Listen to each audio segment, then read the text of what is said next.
Yeah, so welcome everyone to the afternoon talk. There'll hopefully be some other people coming in, still waiting for coffee.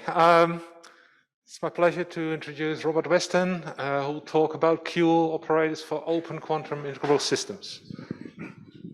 Thank you very much, Jan. So I'd like to add my thanks to Philippe and the other organizers. It's a great pleasure to be here, and in fact it's a great pleasure to be anywhere apart from my bedroom at the moment, where I've mostly been for the last 2 years, but in particular it's a great pleasure to be here. So thank you for making it in person. I'm sure that was not an easy decision to go ahead and have it in person. Okay, so I want to talk about the Q operator, and fortunately there's already been some discussion of the Q operator in a couple of talks. And I'm going to talk about the construction, an algebraic construction of this operator for open quantum integrable systems. But first, let me remind you, or tell you, a little bit about the history of the Q operator. So the Q operator was, plan first, all right? So introduction, then I want to go on and talk about the algebraic construction. Oh, and this is based on joint work with Bart Vlaar and Alec Cooper. The first paper is published, the second one is coming soon, although I've been saying that for a while, but it really should be coming soon, I hope.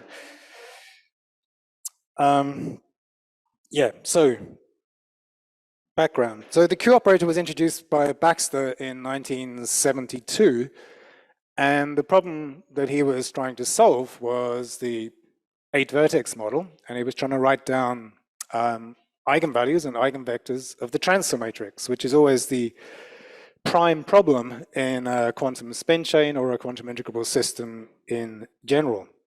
Let me see. I can either use this thing or I can use this, and it's slightly easier to use this. So I'm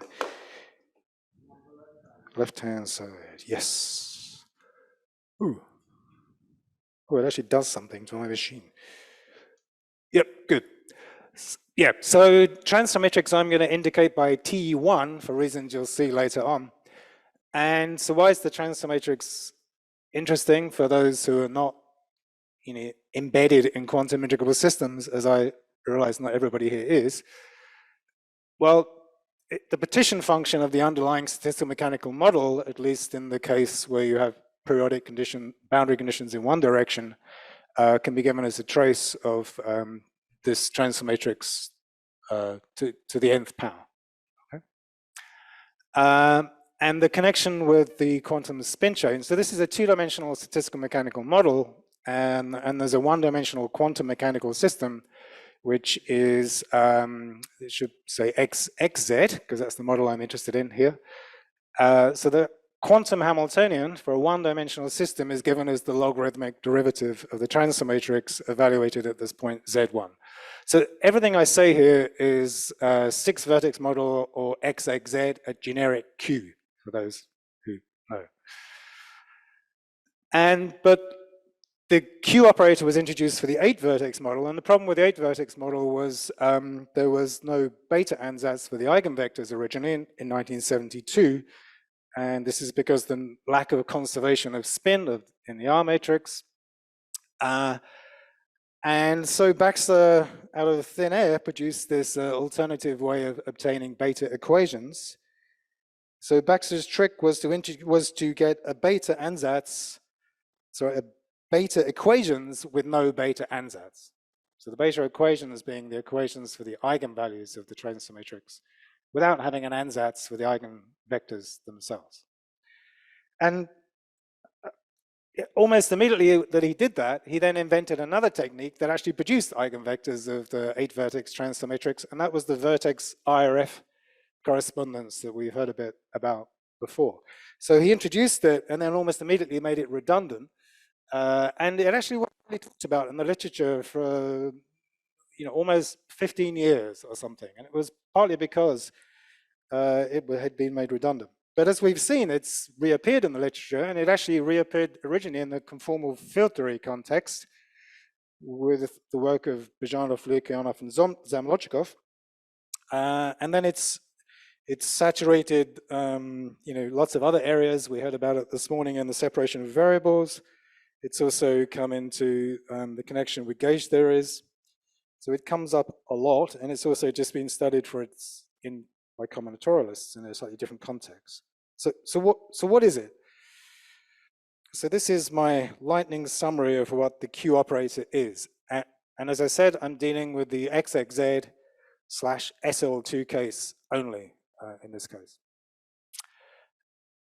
So this picture is for both closed and open systems, okay? And I'll go on and I'll tell you about the existing construction for closed systems, and then I'll say how we've generalized that to open systems. And please stop me as I go along at any point, because I know there are people here who don't really know what the Q operator is, so please ask. That's okay. So what is it? So, well, the idea is, what's the transfer matrix? The transfer matrix is a map from some vector space, and in this case, it's typically an n-fold tensor product of C2, a vector space, and it has two properties, and that I'm assuming here that it's diagonalizable and a holomorphic function of Z, and that it commutes with itself at different values of Z. So that's what the transfer matrix does for a living. And as I said, the objective is to find the eigenvalues of this and hence be able to compute partition function. The Q operator in some ways looks a bit similar, but it's a map between this vector space to itself. It's diagonalizable and now seem to be polynomial. It commutes with T at different values of Z and itself. And the key relation is this TQ relation that we saw in the last lecture. So the idea is, these are all operators here. A and B are some polynomial functions.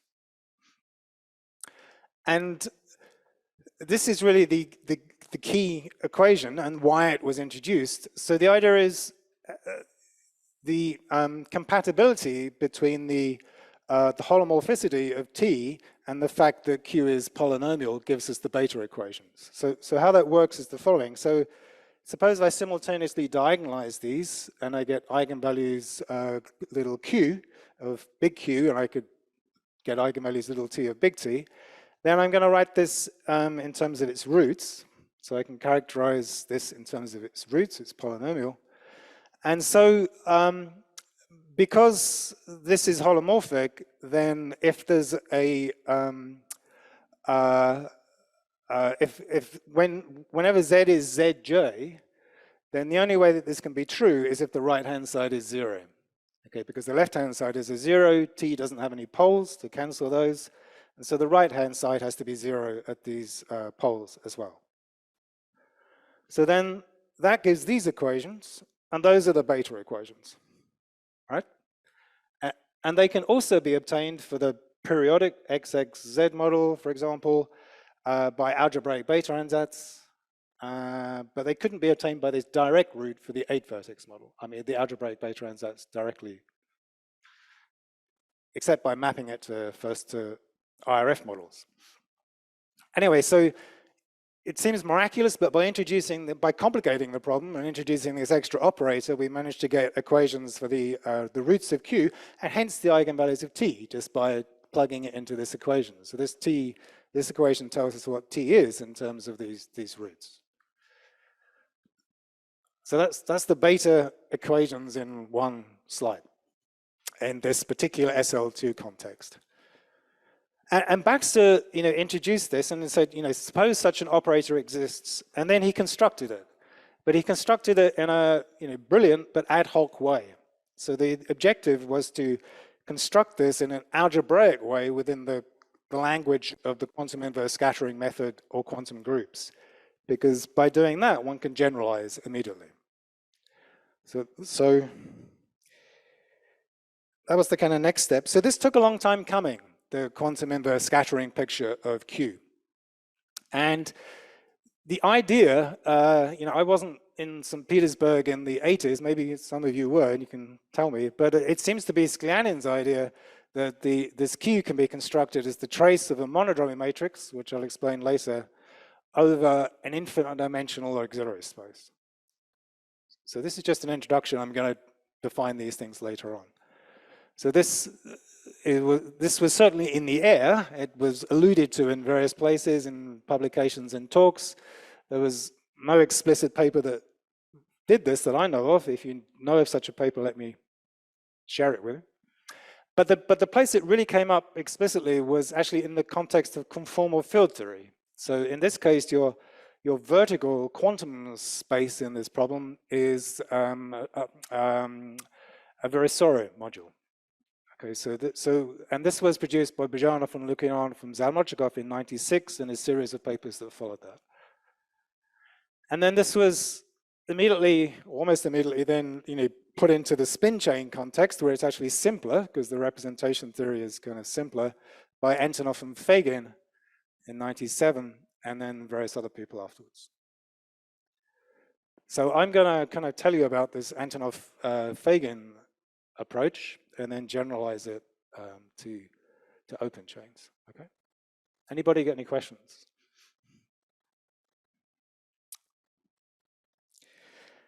Okay, so what's the algebraic picture? So now there are a couple of slides where I introduce some algebra and some representations, and I can't avoid this, I apologize.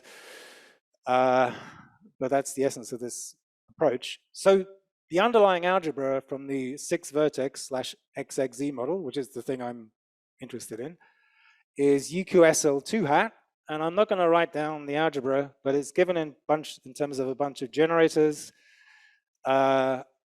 And I'm also interested in subalgebras of this. So I'm interested in 2 Borel subalgebras. And the Borel subalgebras, one is given in terms of the E generators and the Ks, and the other one is given in terms of the F generators and the Ks. All right, so they're pretty simple subalgebras. And I need to tell you about, unfortunately, 5 different representations. I'm sorry, I know it's a lot. So I need to be quite careful about distinguishing the vector space from the action of the algebra on the vector space. So I'm going to use, if I've got an algebra module, I'm going to indicate it by 2 quantities. The first is the vector space, and the second is the action of the algebra on that vector space. So this is a module of the algebra. It's a vector space equipped with an action of the algebra. Okay. So my algebra module is going to be given in terms of 2 things, and I need 4 different representations to start off with. And I'm going to give you the general method first, and then I'll do a few details later. Okay. So hang on, I've got, my underlying vector space is just an infinite dimensional space where these are some basis vectors, or a truncated version of that. So the first m+1. And if to indicate that truncation, I put an m on here. And then I'm interested in 4 different representations on these vector spaces. I'm interested in some UQSL2 hat representations. And this V is for Verma module. And I'll define it in a minute. And then I'm interested in this finite kind of version of the Verma module. And these are full UQSL2 hat representations. But then I'm interested in just Borel subalgebra representations on the same infinite dimensional space. And there are 2 of them, rho Z and rho Z bar. Everybody got that in their head? We're gonna use these, but I will tell you a bit more about what they are later on. But first of all, I just want to give you the method for how to construct T and Q in the periodic case. So I want to write down transfer matrices. So the picture of transfer matrices in the quantum inverse scattering picture is that I take an object, which is the universal R matrix. So the universal R matrix is an algebraic object, and it sits in a tensor product of one Borel subalgebra with the other Borel subalgebra, which of course then sits in the algebra tensor of the algebra. And so I can take to get the transfer matrix, which in this language algebraic, they're going to exist in U cube B minus. I'm going to do something to the first space. So what I'm going to do is I'm going to take the representation in the first space of the R matrix, and then I'm going to take the trace over that vector space. And you notice I've got this k1 to the alpha everywhere in here. This is a factor that's just put in to make these infinite dimensional traces convergent and has essentially no other impact on this. But it means that these are convergent. And alpha is chosen appropriately. Okay, so that's what the transfer matrices are. Okay, so I've got for each of these choices of the first space, I get a different transfer matrix. So these top two come from these UQSL2 hat representations, and these lower two come from the UQB plus representations. And that's enough because the R matrix sits in UQB plus tensor UQB minus. So I'm allowed to define these two things. So in a sense, that's it for the periodic case. And so the question is, where do the TQ relations come from? And there are two routes to TQ relations. The first is through short exact sequences. So otherwise known as fusion in the physics, literature. So this is a short exact sequence, which all it means is that this is an injection and this is a surjection, and the composition of the two gives 0, which is the exact sequence structure. Okay, and each of these maps are UQB plus homomorphisms. So these are UQB plus short exact sequences. And it's just linear out. So this short exact sequence doesn't in general split. In fact, it doesn't split in this case. So short exact sequences don't split. So splitting would mean that the middle space was the direct sum of the two on the outside. That's not the case here. But nevertheless, if I take the trace over this space, which I'm doing up here, then the trace over this space of the R matrix is the sum of the trace over this space times the trace over this, plus the trace over this space. So although the short exact sequence doesn't split when I take the trace over the middle space is the sum of the trace on the left plus the trace on the right. And if you want more details of that statement, then look in the first paper with Bart Vla that I referenced, because that's the approach we do there. Yeah. A or Z, so there's an injection here, and it's the commutation of the injection with the L operator produces an overall scalar factor. So yep, so I want that this injection commutes with an L operator where this is on one of the spaces, and then I just pick up some coefficient. The two sides don't have to be equal, but they have to be proportional because of Scher's lemma, and that proportionality constant is the coefficient. Is that enough? Yeah, all right. And that's almost all I'm going to say about the short exact sequence tech approach, because it's the more familiar to physicists. It's a fusion relation. Okay, so but made slightly more formal than it's often seen in the literature. But the approach that I want to take here and generalize to the open case is what I'm going to call factorization. And this is a bit less familiar to most people,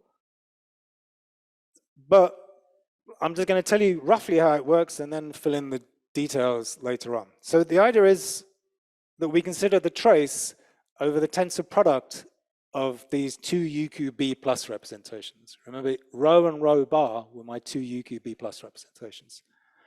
And so because of the properties of the R matrix, so the delta is the coproduct in the algebra, but I could have just written this coproduct of the R matrix as two other R matrices, and then the trace over the tensor product is the product over the traces. So the trace over this product space is the product of the corresponding operators traced over each space. So this is, there's no theorem here. This is just, tautology almost. The trace over this space is equal to this. But then the key thing, the factorization property, is to show that the trace over that other infinite dimensional space, V, which was the Verma module, can be written in terms of the product of these two Q operators. Okay, so that's what I mean by factorization. So one of the transfer matrices factors into Q and Q bar. Yeah.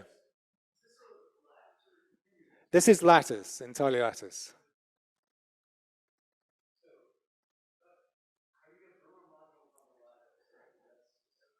Oh, so I'm talking about the auxiliary space here.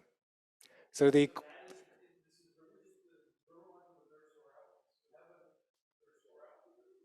no, there's not. This is just a quantum affine algebra. There's a Verma module of that, and if you want to, yeah, yeah. So it's UQSL2 hat Verma module, which if you want, you can think of as like the finite dimensional module at a complex value of the instead of an integer. Does that make sense? Yeah. Okay. So once you got to this point, then I claim that I can write. Remember, I had a finite dimensional space. So this is where it gets a bit, complicated. So I'm claiming I can now write my finite dimensional transfer matrix as the difference of two of these Verma modules at different values of the second parameter. And as I said, more details are coming later, but this is, I want to get the approach. So where does this come from? This comes from another short exact sequence. And this short exact sequence is about Verma modules. So this mu is a complex number in general, but if I choose it to be minus m plus 1 over 2, where m is an integer, then there's a short exact sequence structure that has meaning that this has a submodule isomorphic to this, and the quotient of this divided by this is this. So that's the essence of short exact sequences. So the picture is this, Vz is here, this infinite dimensional module. There's a submodule Vz minus mu, and if I quotient out by this and this, I get the finite dimensional module coming in here. So this is the spin m plus 1 over 2 finite dimensional module. Yeah.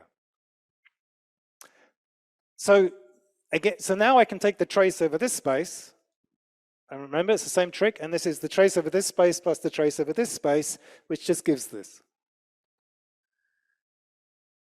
All right? So, and Tm, when m is 1, is my transfer matrix. So, if we combine these things together, and we use this Verma module factorization and plug it into here and here, we get different relations for different values of m here. And in particular, for m is 1, I get this, and for m is 0, I get this. So this is the transfer matrix, this is the spin a half transfer matrix. This is the transfer matrix associated with the trivial the one-dimensional representation. And this object is a constant, okay? So T0 is a constant, it's a trivial representation. And if we take this one and we multiply it by QZ, and then we can use the second one, and this pops out. That's it. Okay, so we take the second one, we substitute into the first one, and it implies this. So that's the factorization technique. And this is what the rest of the talk is going to be about, giving you some details about how this works for the open case. So not too many details. And to avoid details, I'm going to use almost entirely pictures, because that's what I like to do. Okay. A bit of history. So the first approach was, as I said, used by Antonov and Fagan, by myself with Marco Rossi and Christian Korf and lots of other people over the years to look at different types of Q operator. So the first approach was the short exact sequence approach. This was extended to open chains, first of all by Frasek and Szczeciny. So I think Frasek is here next week, I think, isn't he? I think so. In 2015, that was XXX. Then there was some work done on this by Pascal Basayak and Suboy, who did managed to construct a Q but didn't get TQ relations. And then this paper with Bart Vla, we did this for the XXZ and obtained TQ relations in this way. So that's the first approach, and if you want to read about that, you can read this paper. But I'm going to tell you about a different approach, which is the second approach. And you see, the second approach superficially seemed a bit more complicated, right? This factorization approach. But nevertheless, it was the one that was originally taken by Bazhanov, Lukyanov, and Zamlodchikov when they derived TQ relations. And if you want a more algebraic version of what's in BLZ, then this is the best paper, Boost, Jimbo, Miwa, Smirnov, Takayama, who give an algebraic description. So why am I more interested? We've done the first one, so why am I interested in the second approach? Well, the second approach is easier to generalize, and I'll talk about that later on, which is why I'm interested in doing it.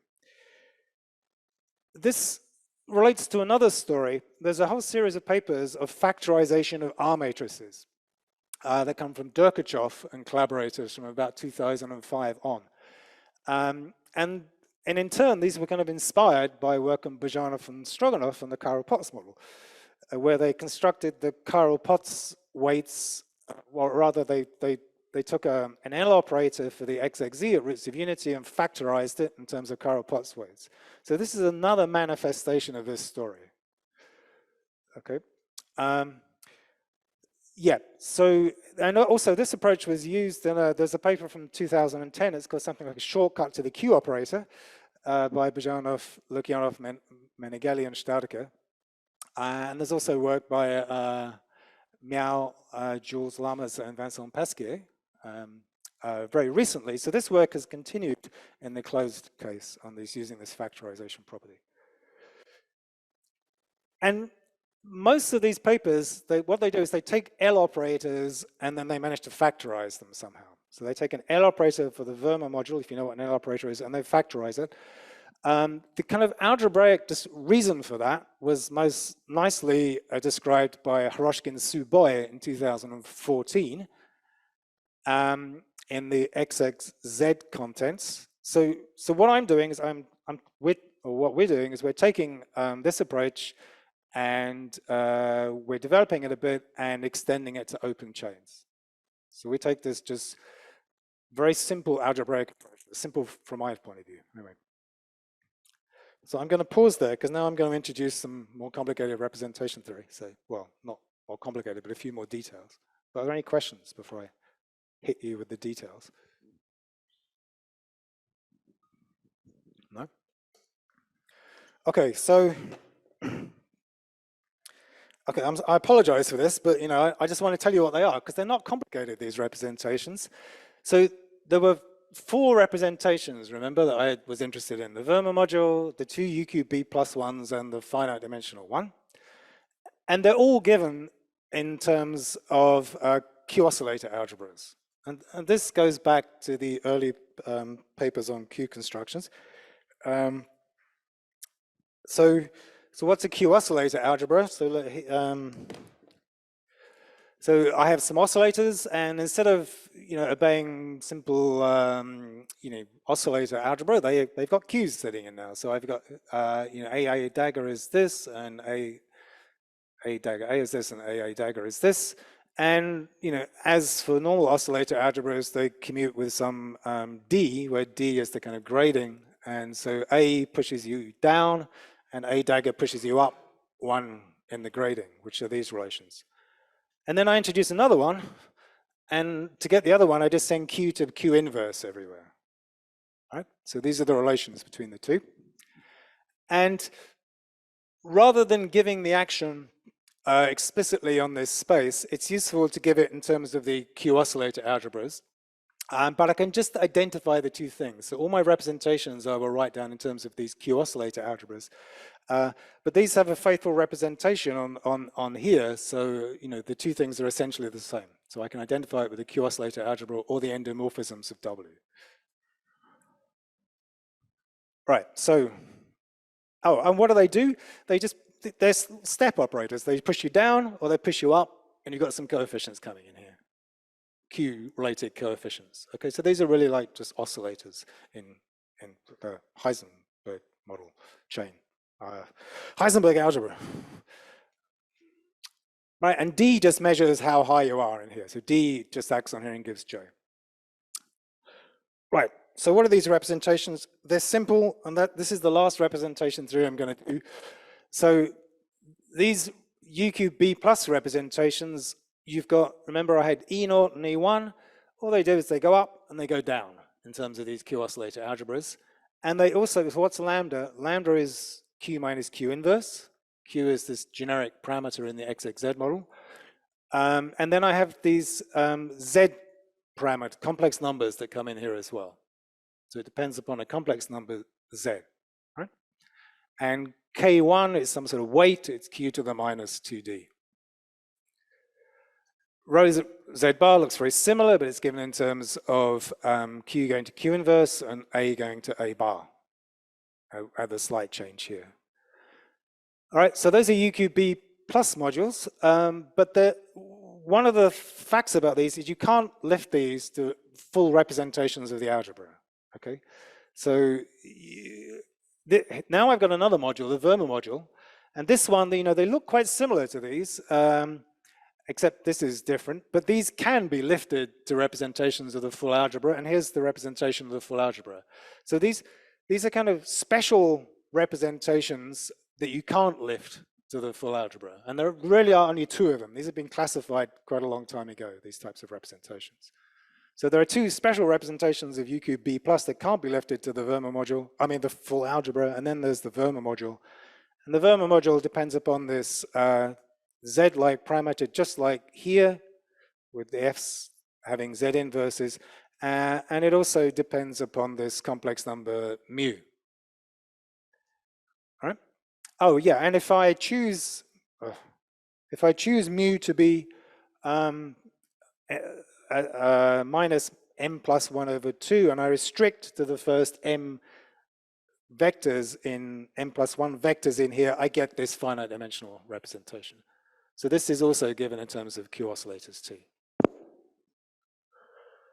That's it, that's the end of the representation theory. So I got these different classes of representations all written in terms of Q oscillators. Oh, I forgot, I've got one more representation. I have an extra. This one is really simple. This is a UQB plus representation, but it's where E0 acts as 0. Okay, so and E1, it goes down in terms of the space. So clearly this is not irreducible because, you know, if I start in any subspace, I just go down, and in fact there's some filtration. So each lower one sits within a higher one. So it's, in some ways it's very simple, but in other ways it's a bit more complicated than the other ones because it has this structure. Okay, now I'm getting there. Okay, so where does this, so this was the relation we wanted, this factorization relation for the Verma module transfer matrix in terms of Q and Q bar. So where does it come from? It simply comes from this theorem. So there's a theorem that there's an isomorphism of these UQB plus modules. Okay, so from rho Z rho bar to VZC. So this, you know, this is a UQB plus module because this one was UQB plus and this one was UQSL2 hat. And as UQB plus modules, both sides are isomorphic. And the isomorphism has a very nice form. It's given by this quantity here in terms of the A's and A daggers. What's this? This is an infinite Pochhammer, or if you prefer, which I can write as a sum, a power series, or I can write this in terms of a Q exponential.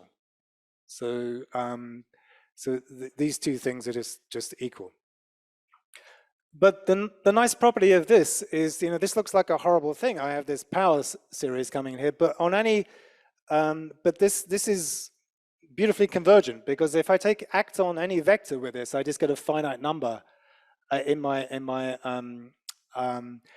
if I act on Wj tensor Wk, you know, then because after a while, this one goes down and this one goes up.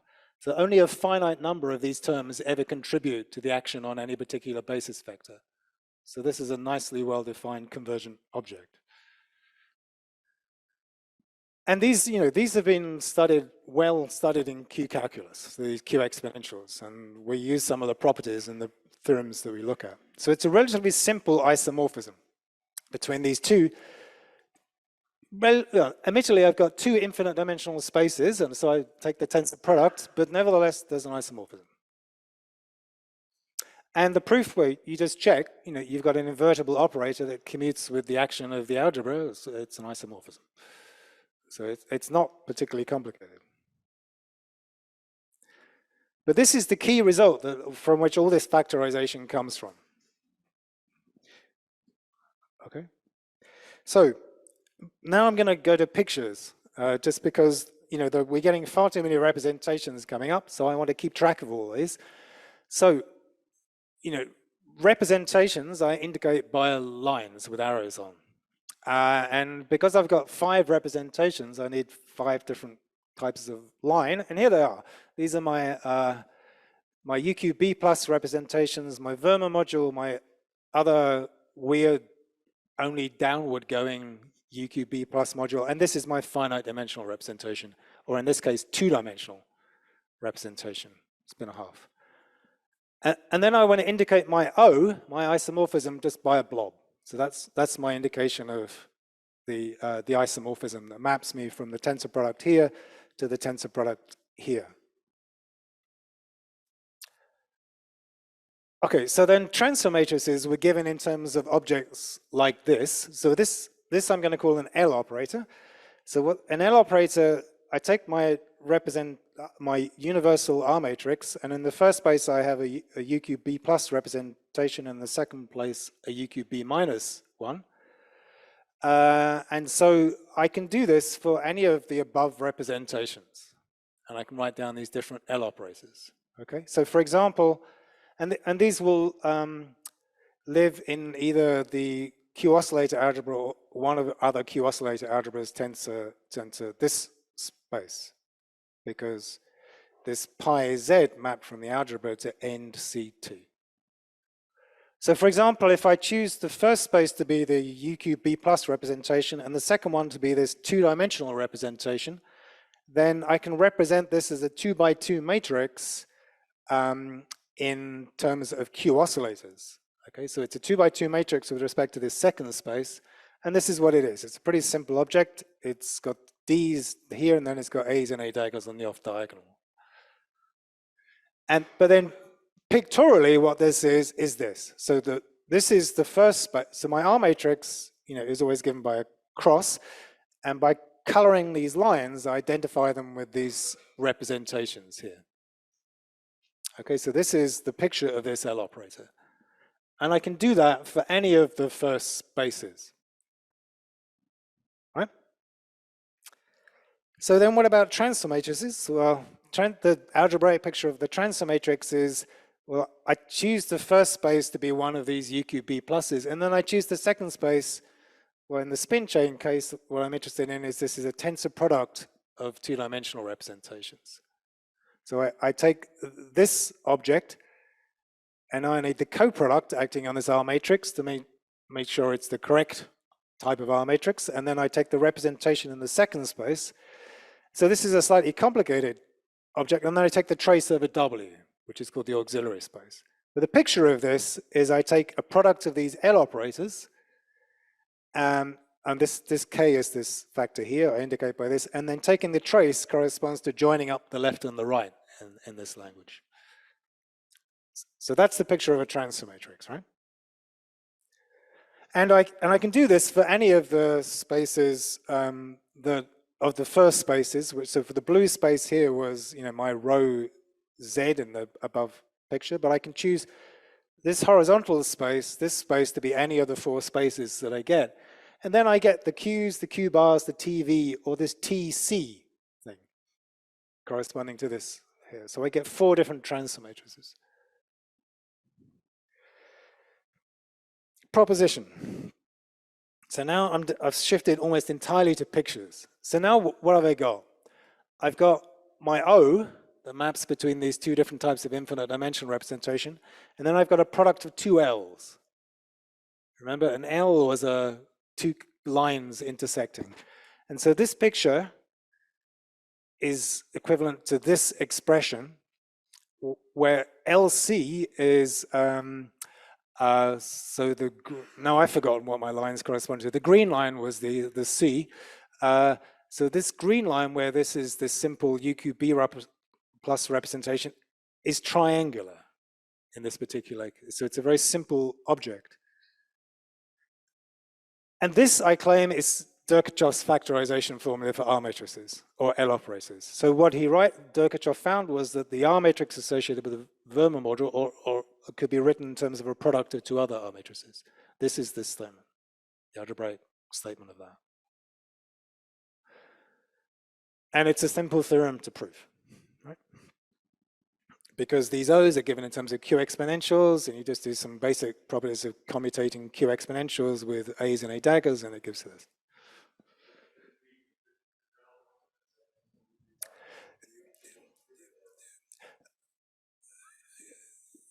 We would like this to be a simple consequence. So the complication, okay, so generally these sorts of pictures are because of Schur's lemma, right?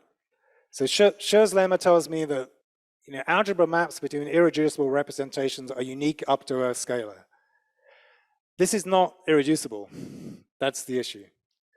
And in fact, it has this slightly complicated filtration of this space as well. So there should be some extension of Schur's lemma that allows us to read this off as a consequence. But rather than proving that, it's far easier just to check this, and it's true. So, but morally, it should be due to something like Schur's lemma for this slightly more complicated space. Okay, now I've got my pictures, I can immediately end up with the relation I've got. So what have I got? This was my factorization formula. Okay, so where does this come from? So the left-hand side was my Q bar. So these were row and row bar. So what do? As in the middle space, I stick in an O and an O inverse. Okay, then I can commute these things to the middle, and then around the back, I get O inverse, and that disappears. So this is equal to this space. Sorry, this is equal to this is equal to this. I can move the things to the middle, and then I can move them around the back, and they cancel again. So this and this are equal. And this is the factorization formula. This TC, because of the triangularity of the L operator, is particularly simple. You can just compute it. It's this object. It's very simple. And so this essentially leads to this, which is the factorization property. Okay. And then having got that, you get to your Q relations using the approach I said earlier. Okay. Open chains. As we saw in Veronique's talk, instead, the role of the transfer matrix as a trace is now taken by Sklenin's double row transfer matrix. So Sklenin's double row transfer matrix has the same type of L operators we had before on the top, a slightly different version on the bottom with this parameter Z going to Z inverse, and then it has these reflection matrices on the right and left that obey certain reflection algebras. So we know how to construct these L operators. These ones are very, they're just related to the top ones in a very simple way. This was UQB plus, this was in this, and this has to be a UQB minus representation actually, but there's a simple way to go from a UQB plus to a UQB minus representation. That's just a detail. Okay, so, and this is, then I have L operators with things going in the other direction. So my L operators before went in this direction, now they come back. Again, you can write those in terms of the previous L operators in a simple way. And then again, I need stuff about an analog of the thing I had with arrows to the right, now with arrows to the left. It's true, okay? It holds in a very simple way. So I'm gonna rush through this bit quite quickly. Okay, so I have, this is the analog of the factorization formula I got, but on the bottom spaces where the arrows are moving to the left, and now they're UQB minus representations, but it's not hard to show.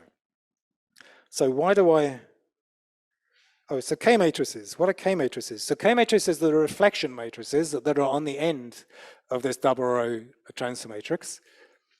And there's a whole theory subject that looks at reflection algebras and K matrices, and the lightning tour of that is what you do to get a K matrix is you choose a left co-ideal subalgebra of your starting algebra, which was UQSL2 hat, and in this left co-ideal means that when you take the coproduct, it sits in B, tends to the original algebra. That's a left co-ideal.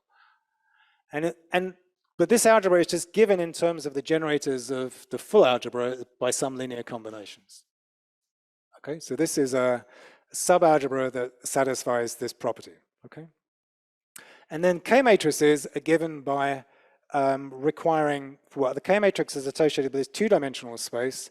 It's an intertwiner between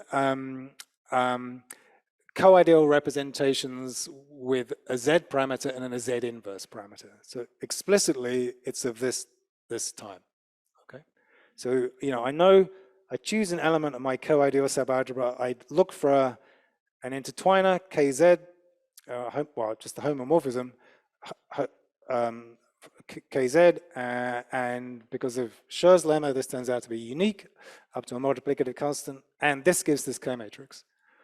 And you've seen this already. This was in Veronique's talk in a slightly different parameterization in the case where the off-diagonal terms went to 0.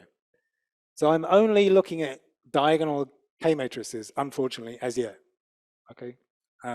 So this is the K matrix that's in Sklianin's original paper on this whole business. And this algebra, well, okay, I'm not going to say more about this algebra. And then you can do exactly the same, solving this, but you can do it for the Verma module. And now it's kind of interesting. Your K matrix associated with this infinite dimensional space is now a ratio of Pockhammers. Okay. So that where D acting on a vector Wj just gave J back. So these are finite Pockhammers.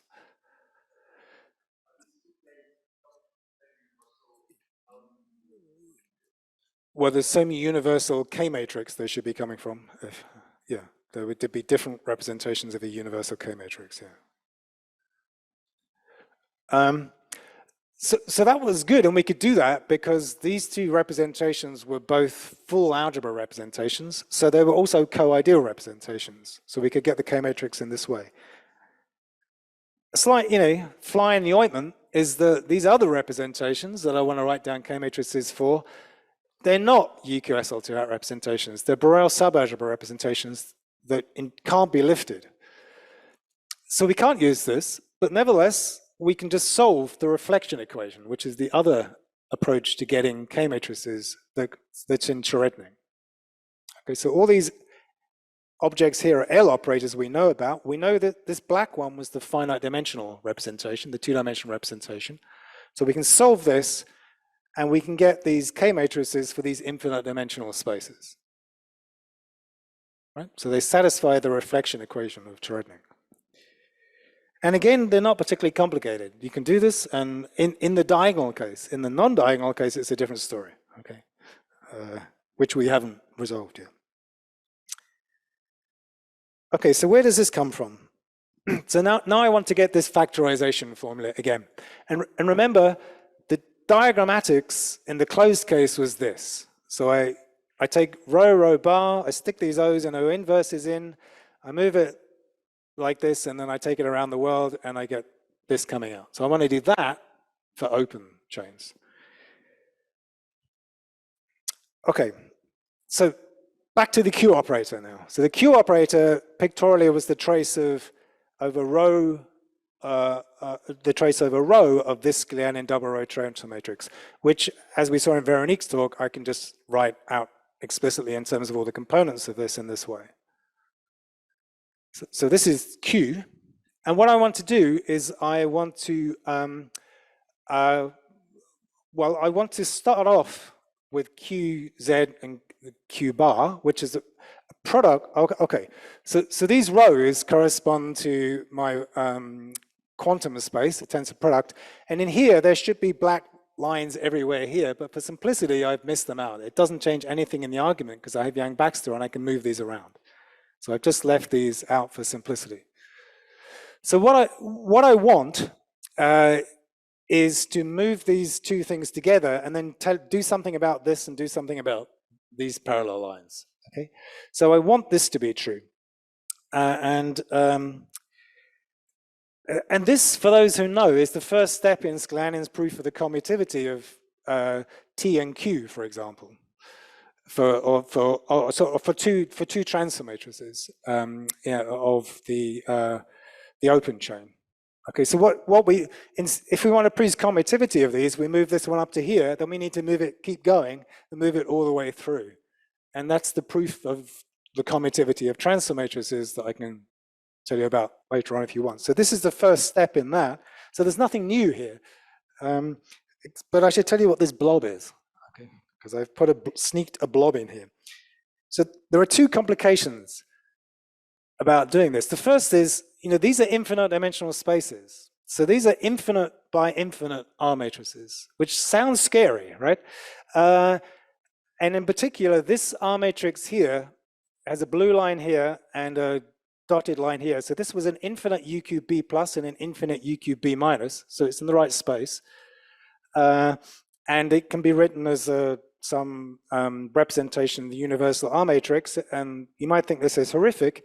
In fact, it's amazingly simple. It's this expression down here. It's a product of two Q exponentials. That's it. Just by explicit construction. Not by solving this, I point out, but this is the answer. So this object is okay. Then we got this blob thing. What is blob thing? So the blob thing is, the definition of the blob thing is that I can take two of these lines that are in the opposite direction and I can move them through each other. So I want that this is equal to this. I know what this is. So the question is, what's this? Well, it turns out that this object is another R matrix, which is given in terms of this R matrix with a transpose in one space, an inverse, and then another transpose. So in Sklianin's paper, he uses extra properties about how to relate the transpose to the non-transpose with a crossed parameter. So I'm not using any unitarity or crossing symmetry here, and you don't need those for Sklianin's argument. All you need is the existence of this object, which is given like that. So diagrammatically, I want that this is to be true, but this object, if you're careful about what these partial transposes mean in terms of the diagrammatics, partial transpose corresponds to changing a direction of an arrow.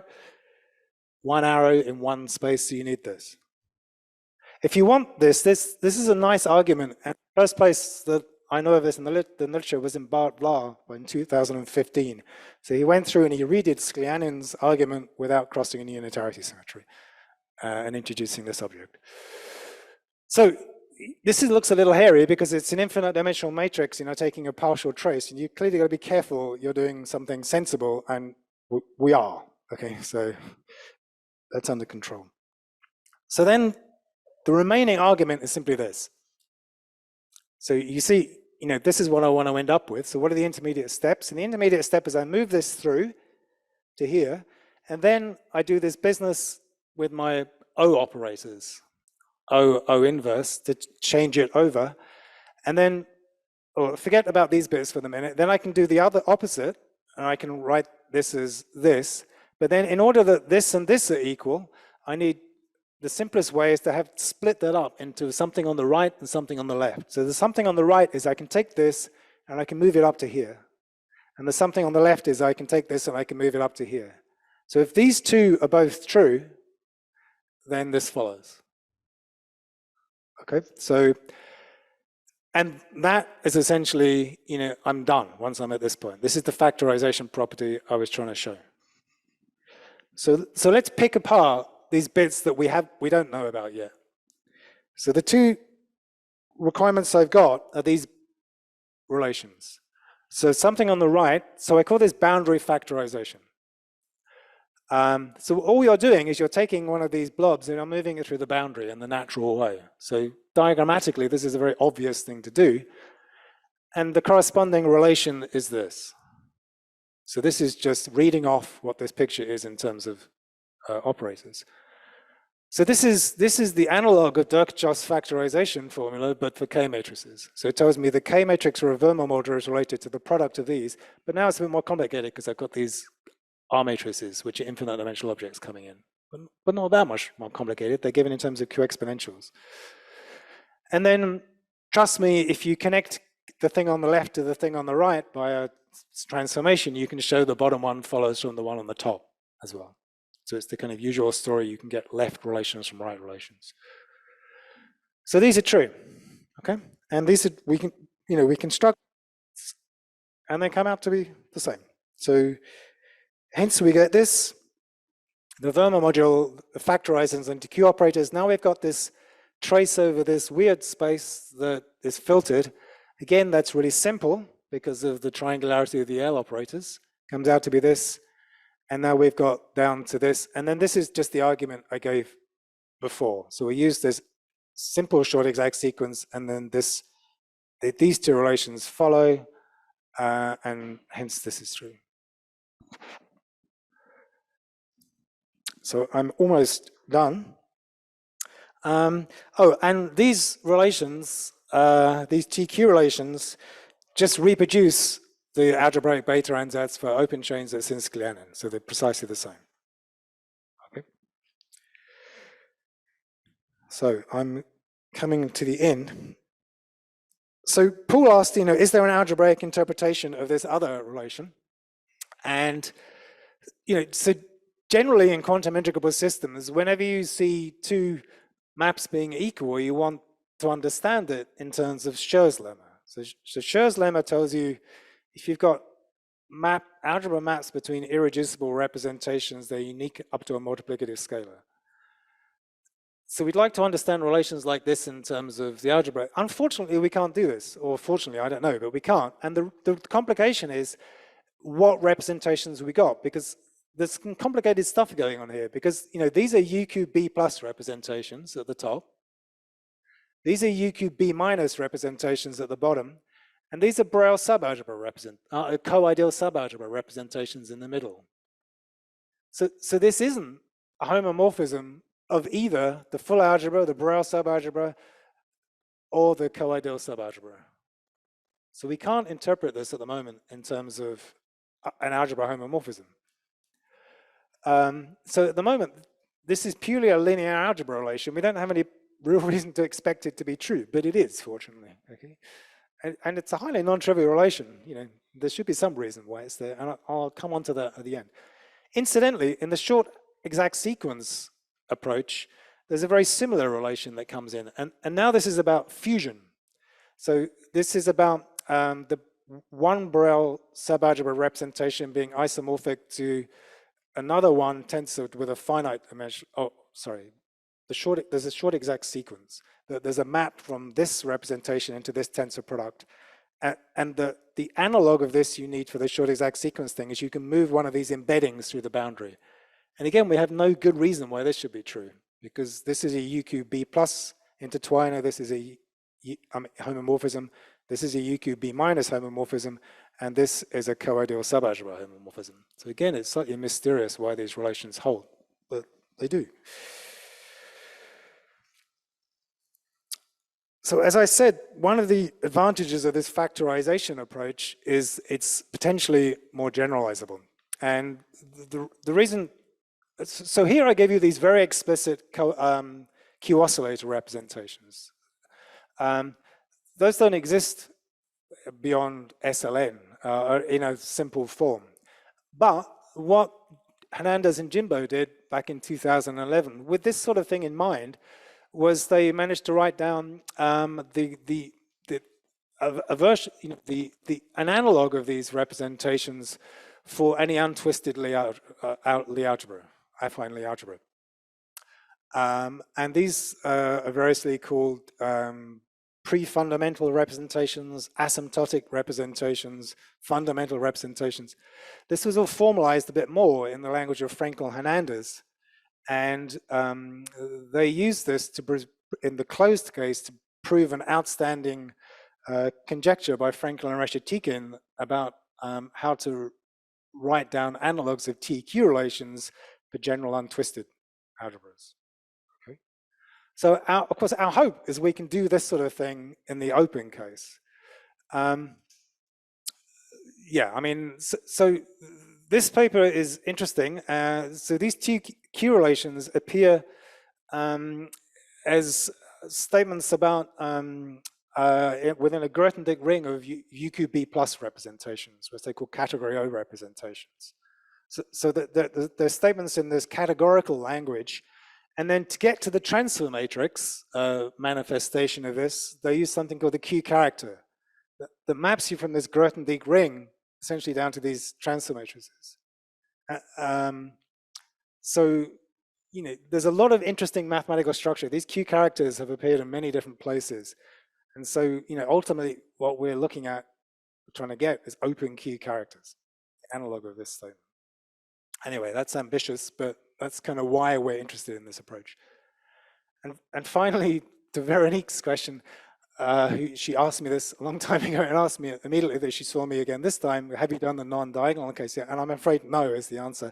And it's, I have no particular reason to expect that this doesn't hold this approach in the non-diagonal case, but it's just technically much more complicated. So that's the obstacle. So it's technically complicated in solving reflection equations and proving these factorization type equations as well, because you've got the K-matrices are non-diagonal.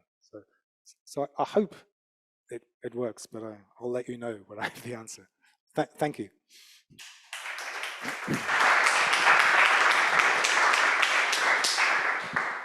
Thanks very much, Robert, for making technical stuff very understandable. Are there any questions?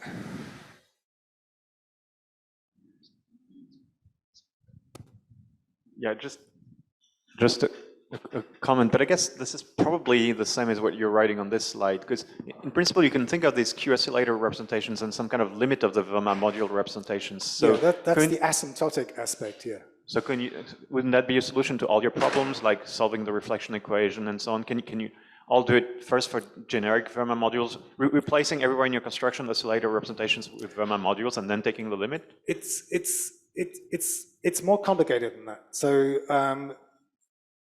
as a general idea, that's what we should be doing. But that's what Hernandez and Jimbo made precise. So in fact, they had to change the algebra to something they called an asymptotic algebra and then take the limit. So it's not direct.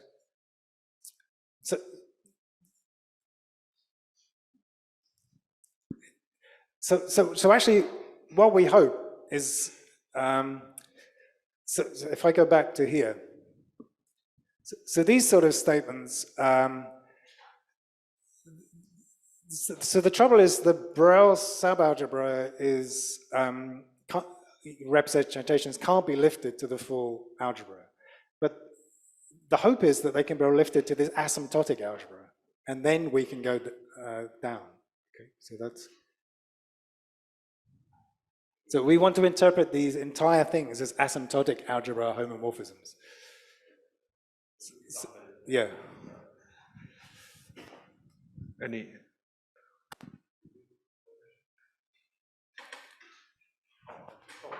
Yeah.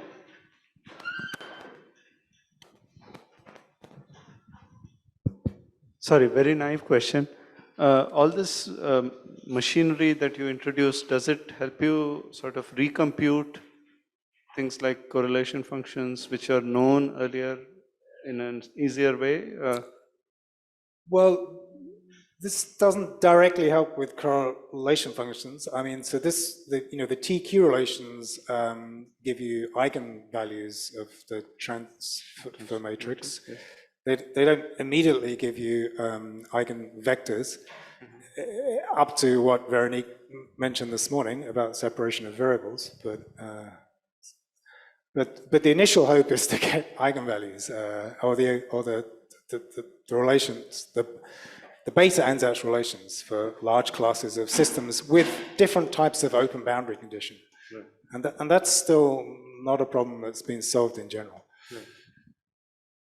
Okay, thank you. So I'd like to ask a question on that topic. So one of the key differences with the generic open chain is that there's no pseudo vacuum. Yeah. And so my question to you is that if you reflect on that, does that have an analog here, the existence of a pseudo vacuum? Well, so the Q operator was invented to circumvent that problem in the 8 vertex model. So in terms of the construction and understanding of the Q vertex, there's no particular difference between the 8 vertex and the 6 vertex. Well, but in 8 vertex, you can actually construct a pseudo vacuum by the gauge transformations. Right? That was done afterwards, but it exists. For the open boundary case, it doesn't work like that. Not in at least not in the same simple way. Well, I mean, you still have a vertex face correspondence in the 8 vertex case, right? And the vertex, or in the 6 vertex case, for the off-diagonal case, the Guitanin-Falali trick diagonalizes the K matrix, the vertex face correspondence. Yeah, but right, to push through the whole program, like Veronique showed you, ultimately it only works when you have that specific constraint, in which case there does exist a pseudo vacuum. Right. 2 actually, the 2 sectors that Veronique was discussing. But for the generic case, it isn't. So I wonder that that's a crucial point for me, at least, that somehow should show up in your calculations. You mean the constraint that something special should happen at that point? Yeah, and also so at the moment we're only looking at diagonals, so we don't really have access to that point. No, it's just a reflection where what might go wrong if you don't have that constraint. So the constraint should show up somehow, right? Because it always shows up in any approach. But then the hope is, of course, that this approach might be able to go beyond that constraint. I don't know. I have no intuition about that from what we've done so far. But... And I'm claiming it has to do with existence of a pseudo vacuum. Okay. And so I wondered whether that's apparent here.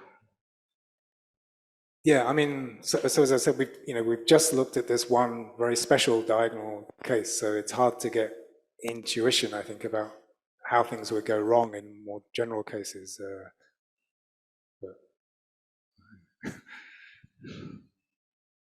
Okay. One more at the top.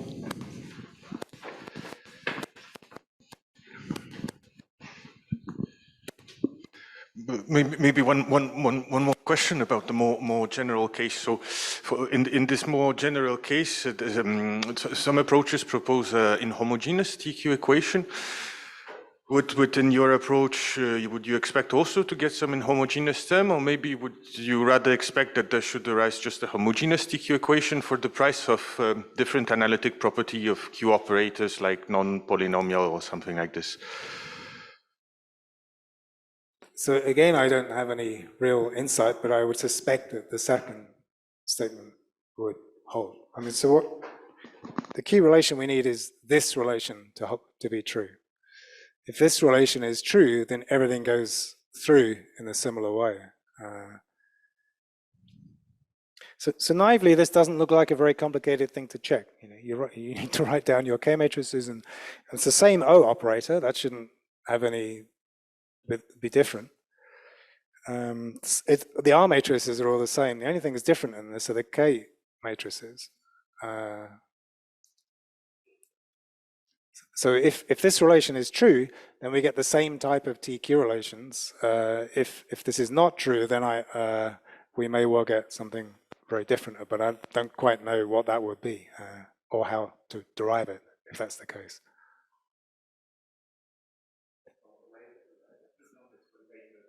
No. No. You mean, well, we don't have this factorization property. We don't have the blobs in that case. But no, we haven't tried. So, but that's an interesting question. Can you write down the factorization in this language for that case? And to be honest, I don't know if in all the many papers on factorizations of R matrices, whether that has been considered. Because they use such a different language, it's hard to connect. Yeah.